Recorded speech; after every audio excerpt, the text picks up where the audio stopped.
Guresivera yabaneye simera okumara emyaka 10 erukwera biki abatarukwebasa.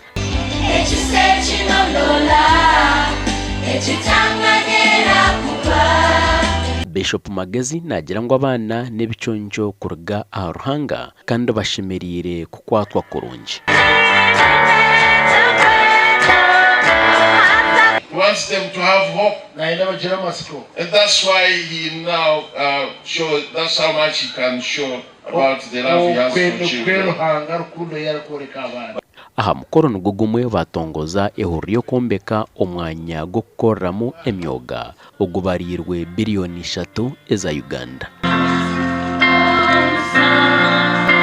Turuge mu mbere ejo yashanga umwana ine degree umurimo dakabubwire mwena arase baratambura mutabone nguye musigazi kuba amaze kushomaka wenje mukamara kwega kushemirimo yajirachi yabura yaba yino gundi mwoga aramanya kuteka imigati ubundi omubya industry harisitureta with small cottages. Luskendeje ndiyabahika owatandikire Guresivera yayoreka ebibakozere.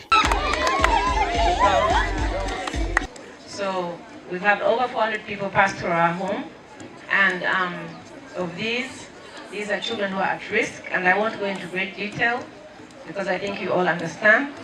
Ndasima mukama bwa Guresivera ahabwo kuba akurabira muri Guresivera kitumire na rugamu ta ebyenyima nabi nagenyima. Omuganda makuru omurebereza w'uburebereza bwa Rwenzori Right Reverend Lauben Kisembo yatabukira abakristayo abakugaya batahi babo okugamba ebi yabaryo mu kiterane ekiri kugita oburisa bwona oburi ahansi ya Rwenzori Diocese.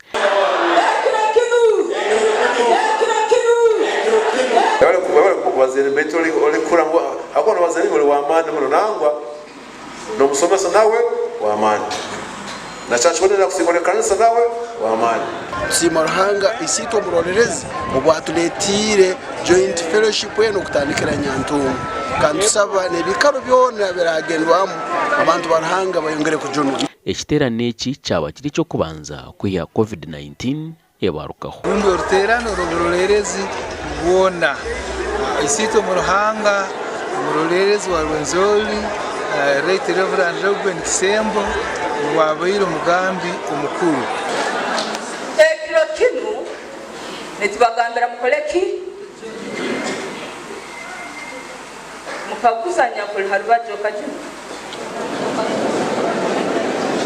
Gashakwa Job na Amanya na Daniel Bingano.